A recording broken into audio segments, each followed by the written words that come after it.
Thank you, thank you, thank you.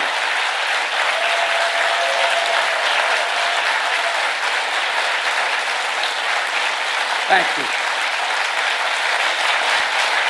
Thank you, thank you, please, thank you. Thank you, thank you, thank you. It's good to be back at the State Department. Tony, if I may start by saying this, you're one of the finest men I've ever known in any undertaking, for one important reason. You You're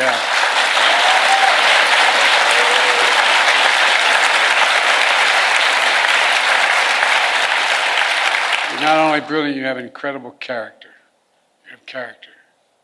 You have more integrity than almost anybody I know. Thank you for always sticking with me. Appreciate it. Folks, I'm grateful for his counsel and his friendship as well, but I also want to thank the members of my cabinet and the members of the Congress who are here today, and to all our diplomats, development experts, service members, and intelligence professionals. Many of the achievements we're going to discuss today are the result of your hard work, and that's not hyperbole, it's true. Thank you, thank you, thank you, thank you for your extraordinary service. I come here to the State Department to report on to the American people on the progress we've made in the last 4 years in our foreign policy and our presidency. I've said many times, we're at an inflection point. The post-Cold War period is over. A new era has begun. In these 4 years, we faced crises that we've been tested. We've come through those tests stronger, in my view, than we entered those tests. This is a fierce competition underway. The future of the global economy, technology, human values, and so much else. Right now, in my view, thanks to our administration, the United States is winning the worldwide competition. Compared to 4 years ago, America is stronger. Our alliances are stronger. Our adversaries and competitors are weaker. We have not gone to war to make these things happen. During my presidency, I've increased America's power at every dimension. We've increased our diplomatic power, creating more allies than the United States has ever had in the history of our nation. We've increased our military power, making the most significant investments in the defense industrial base in decades. We've increased the technology power, taking the lead in artificial intelligence and other technologies of the future. And we've increased the economic power, building the most dynamic economy in the world from the bottom up and the middle out, not the top down. In short, Kamala and I took office, our nation had become stronger at home, are stronger in the world. And now, America is more capable and, I would argue, better prepared than we've been in a long, long time. While our competitors and adversaries are facing stiff headwinds, we have the wind at our back because of all of you. This is what we're heading into. And over the next administration, that's what we're handing it to. Today, I want to lay out what we've done, the opportunities we've created for America, and those opportunities going forward. Today, I can report to the American people, our sources of national power are far stronger than they were when we took office. Our economy is booming, although there's more work to do. Our technologies, from artificial intelligence to biotech, quantum, and to advanced semiconductors, they're the envy of the world. And we have made the most significant investments in America and the American workers since the New Deal. To rebuild our roads and bridges, our ports and airports, clean water systems, affordable high-speed internet, and so much more. To build American manufacturing, to make advanced semiconductors, which we invented here at home. We made the largest investment in climate and clean energy ever anywhere on earth in the history of the world, spurring nearly $500 billion in private sector investment. We've also significantly strengthened the defense industrial base, investing almost $1.3 trillion in procurement and research and development. In real dollars, that's more than America did in any 4-year period during the Cold War. This is going to ensure that we're fully equipped to fight and win wars, which is also the best way to deter wars in the first place. Today, I can report to the American people Our alliances are stronger than they've been in decades. NATO is more capable than it's ever been, and many more of our allies are paying their fair share. Before I took office, 9 NATO allies were spending 2% of their GDP on defense. Now 23 are spending 2%. And look at the Indo-Pacific. We've made partnerships stronger and created new partnerships to challenge China's aggressive behavior and to rebalance power in the region. We did it, what few thought was possible, to build the first ever trilateral partnership between the United States, Japan, and South Korea. Then another among the United States, Japan, and the Philippines, drawing closer our Pacific allies to defend our shared security and prosperity. We brokered a defense pact known as AUKUS among the United States, Australia, and the United Kingdom, connecting the Atlantic and Pacific allies as only America is able to do. And we've taken the Quad to the next level. The United States, Japan, Australia, and India. When we had that first meeting, I was dumbfounded when they all called and said, "Can we do this at your house?" I think I'm kidding. My wife said, "No problem." It was during the UN meeting, and we thought we were going to do it in New York, but they wanted to do it in Delaware. I said, "Why?" He said, "We can know, then people will know we're really friends." Our democracy, with vibrant economies, working closely, security, supply chains, technology, and so much more. In the Red Sea, we brought together more than 20 countries to protect civilian ships from attack by the Houthis, defending freedom of navigation in one of the world's busiest waterways. And we have strengthened partnerships all across the Americas, defending democracy, targeting corruption, addressing migration, increasing prosperity, and protecting Amazon rainforest, which captures billions of tons of carbon from the atmosphere every year. Overall, we've reinvigorated people's faith in the United States as a true partner. Today, I can report to the American people, our adversaries are weaker than were when we came into this job 4 years ago. Just consider Russia. When Putin invaded Ukraine, he thought he'd conquer Kyiv in a matter of days. But the truth is, since that war began, I'm the only one that stood in the center of Kyiv, not him. Putin never has. Think about it.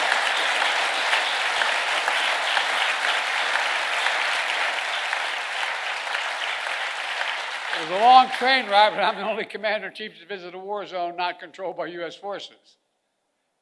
We helped Ukrainians stop Putin. And now, nearly three years later, Putin has failed to achieve any of his strategic objectives. He has failed thus far to subjugate Ukraine, failed to break the unity of NATO, and failed to make large territorial gains. There's more to do. We can't walk away. We rallied 50 nations to stand with Ukraine, not just in Europe, but for the first time in Asia as well. Because those countries in Asia know what happens in Ukraine matters to them as well. We delivered air interceptors, massive numbers of munitions, enacted relentless, unprecedented sanctions to keep Ukraine in the fight. And now Russia is struggling to replace what they are losing on the battlefield in terms of military equipment and fighters. And the ruble is under enormous pressure. As I saw it, when Putin launched his invasion, I had 2 jobs. One, to rally the world to defend Ukraine, and the other is to avoid war between 2 nuclear powers. We did both those things. Today, Ukraine is still free, independent country with the potential for a bright future. And we laid the foundation for the next administration so they can protect the bright future of the Ukrainian people. And now, look at Iran. Did you ever think we'd be where we are with Iran at this moment? After those despicable attacks by Hamas on October the 7th, Iran directly attacked Israel twice with hundreds of ballistic missiles and drones.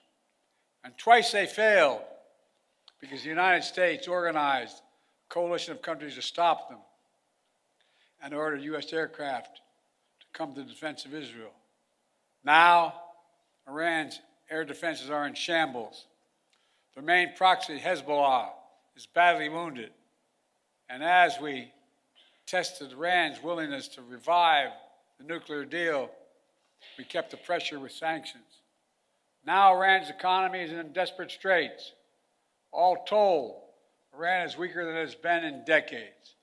And if you want more evidence that we've seriously weakened Iran and Russia, just take a look at Syria. President Assad was both countries' closest ally in the Middle East. Neither could keep him in power. Quite frankly, neither really tried very hard. Now, I cannot claim credit for every factor that led to Iran and Russia growing weaker in the past 4 years. They did plenty of damage all by themselves. But Israel did plenty of damage to Iran and its proxies. But there's no question, our actions contributed significantly. And now major authoritarian states are aligning more closely with one another. Iran, Russia, China, North Korea. But that's more out of weakness than out of strength.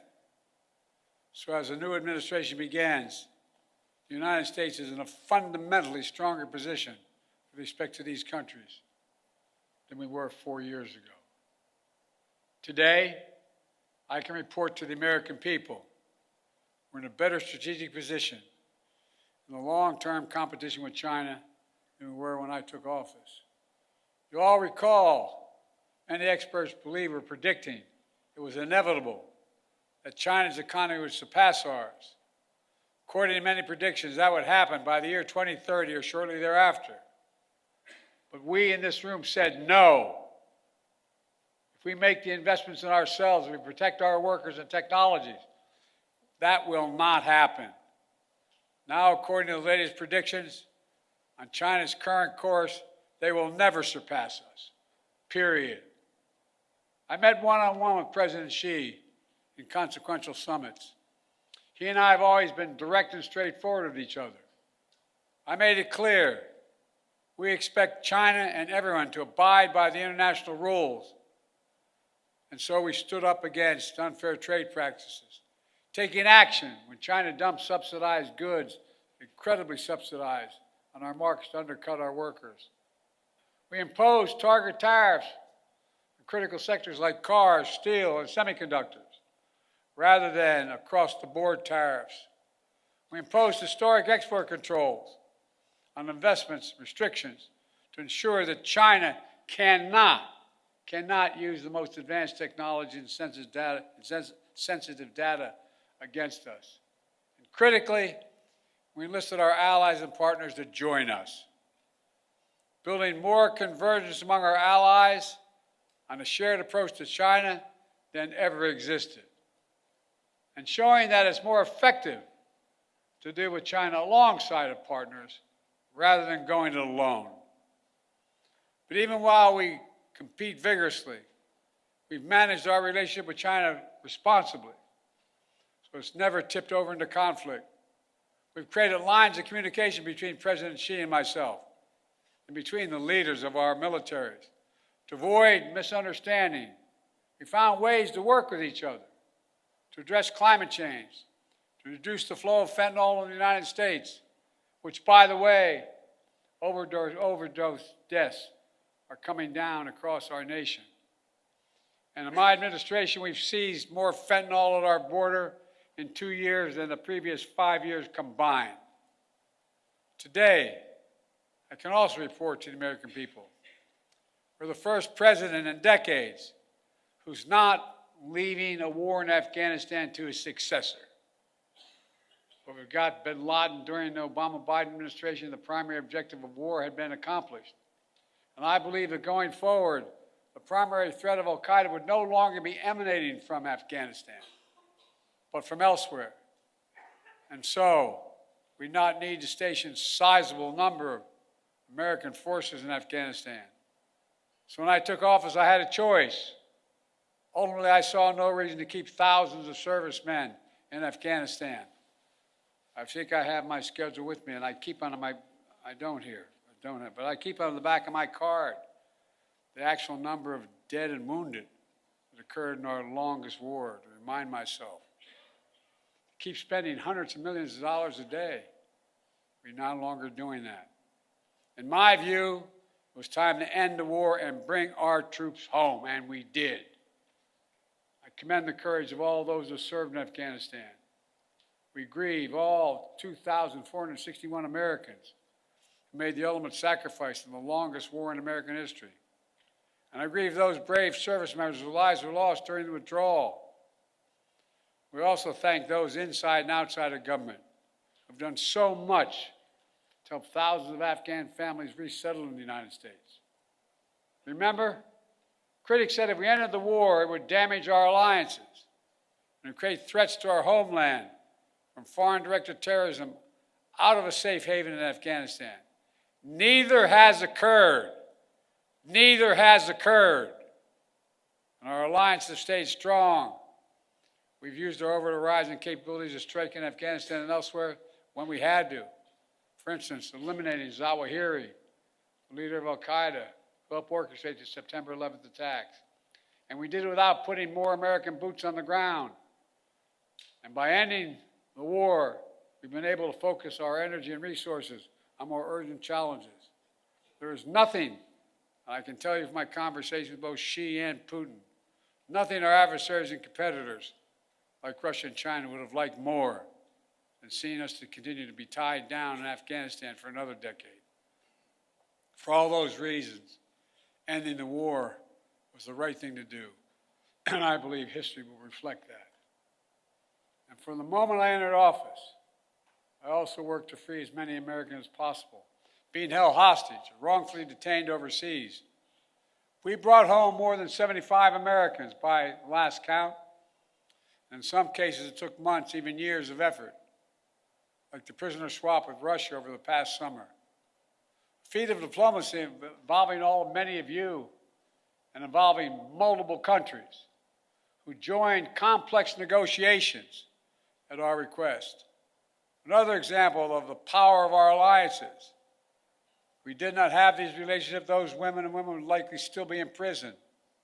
And finally, I can report to the American people that we restored our leadership in a range of other generational priorities. When I took office, we were no longer part of the International Climate Agreement. We announced on day one that we would join the Paris Accord, rejoin. And we've led by example. We've conserved hundreds of millions of acres of land and water, more than any president in American history, making investments in clean energy and convincing other nations to join us.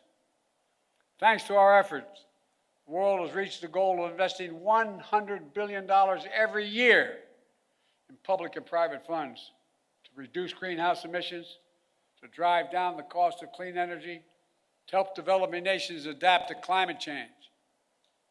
Our administration has launched a transformative initiative to build high-impact infrastructure in developing nations. It's called PGI. You all know that better than anyone. This is our alternative to what China offers with its massive projects across Africa and beyond.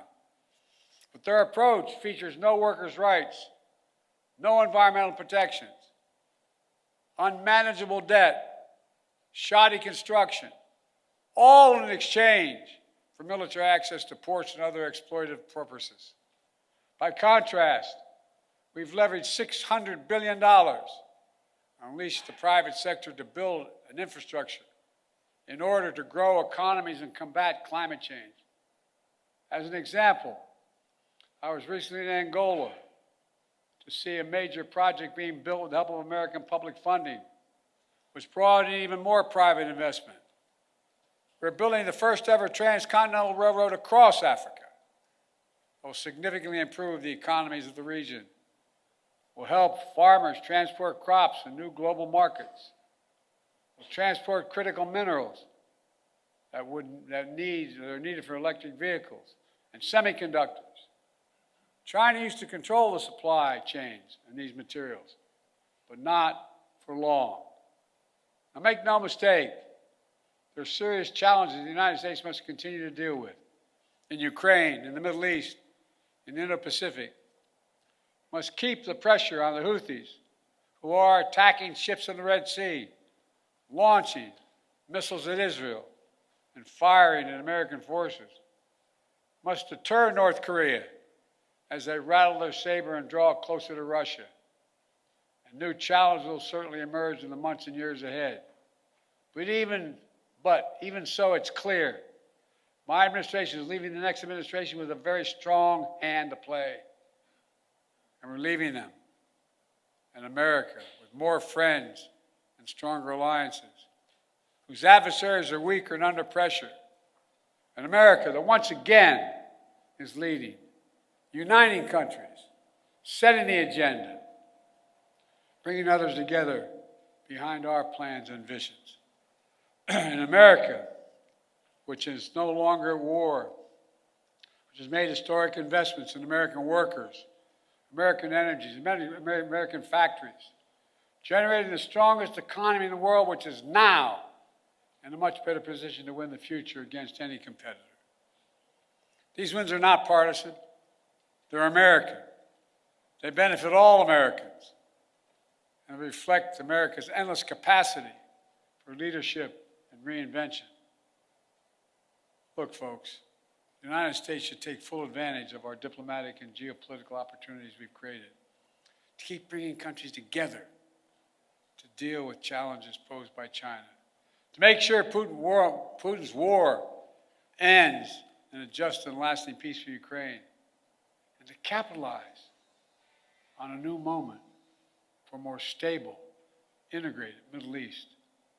To do that, the next administration must make sure the fall of Assad does not lead to the resurgence of ISIS in Syria and across the region. It must carry forward the commitment that America will never, never allow Iran to acquire a nuclear weapon.